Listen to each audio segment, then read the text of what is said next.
Assalamualaikum warahmatullahi wabarakatuh. Kembali lagi bersama saya Egi Mariadi dari Universitas Pelita Bangsa, Prodi Teknik Sipil, dosen Bapak Purnama Sahrial Fradini, STMT. Baik, di sini langsung saja saya akan memberikan materi tentang struktur beton. Ada pengertian beton, skema pembentukan beton, bahan tambahan admixtures, tujuan penggunaan admixtures, pengertian prinsip dasar beton, komponen struktur beton bertulang, analisis struktur beton bertulang, dasar teori lenturan beton. Langsung saja, pengertian struktur beton di sini adalah beton suatu elemen dalam konstruksi yang merupakan struktur sederhana yang dibentuk oleh campuran semen, air, agregat halus, agregat kasar yang berupa batu pecah atau kerikil, udara, serta bahan campuran lainnya. Struktur beton ini dapat diketahui lewat karakteristik beton yang itu sendiri. Berikut ini adalah standarisasi karakteristik beton yang baik adalah sebagai berikut. Kepadatan. Kepadatan beton yang dimiliki struktur yang baik juga memiliki kepadatan yang baik sehingga mampu menopang beban bangunan konstruksi agar tidak mudah retak. Kekuatan beton adalah salah satu standarisasi yang harus dipenuhi pada penggunaan beton untuk bangunan-bangunan konstruksi. Faktor air semen. Selain kekuatan dan ketebalan, yang menentukan kualitas struktur beton adalah penggunaan faktor air semen yang digunakan. Tekstur. Tekstur yang dimiliki beton juga menentukan kualitasnya. Parameter adalah salah satu hal yang perlu diperhatikan yang juga dapat mempengaruhi kualitas beton. Selanjutnya adalah skema pembentukan beton. Beton kelanjutannya adalah material komposit. Lanjutannya lagi adalah pasta semen, agregat. Nah, agregat itu dibagi dua, agregat halus, agregat kasar. Rongga kosong itu mempengaruhi tingkat porositas material komposit dan material komposit. Bahan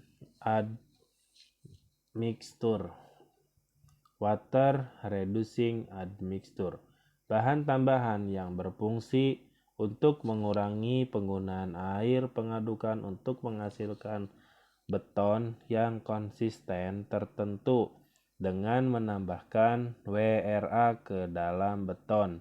Maka dengan fase kadar air dan semen yang sama akan didapatkan beton dengan nilai SLAM yang lebih tinggi.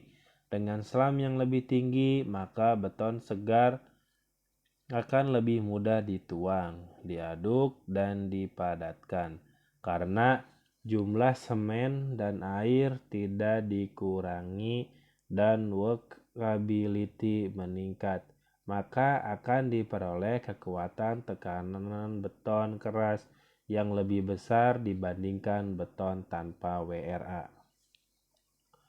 Selanjutnya adalah set retarding admixture, bahan tambahan yang berfungsi untuk memperlambat proses waktu pengikatan beton. Biasanya digunakan pada saat kondisi cuaca panas, memperpanjang waktu untuk pemadatan, pengangkutan, dan pengecoran. Selanjutnya itu adalah Ac- Accelerating admixture. Jenis bahan tambahan yang berfungsi untuk mempercepat proses peningkatan dan pengembangan kekuatan awal beton. Bahan ini digunakan untuk memperpendek waktu pengikatan semen sehingga mempercepat pencapaian kekuatan beton. Yang termasuk jenis akselerator adalah kalsium klorida, bromid, karbonat, dan silikat. Selanjutnya adalah high rank water reducer admixture. Jenis bahan tambahan yang berfungsi untuk mengurangi jumlah air pencampuran yang diperlukan untuk menghasilkan beton dengan konsistensi tertentu sebanyak 12% atau lebih sekaligus menghambat pengikat dan pengeras beton. Selanjutnya adalah reducing dan retarding admixture. Jenis bahan tambahan yang berfungsi ganda yaitu untuk mengurangi jumlah air pengaduk yang diperlukan pada beton, tetapi tetap memperoleh adukan dengan konsistensi tertentu, sekaligus memperlambat proses pengikatan awal dan pengerasan beton. Selanjutnya itu adalah tujuan penggunaan admixture. Nah, yang pertama memperbaiki workability beton. Yang kedua mengatur faktor air semen dan beton segar. 3. Mengurangi penggunaan semen. 4. Mencegah terjadinya segregasi dan bleeding. 5. Mengatur waktu pengikatan beton aduk. 6. Meningkatkan kekuatan beton keras. 7. Meningkatkan sifat kedap air pada beton keras.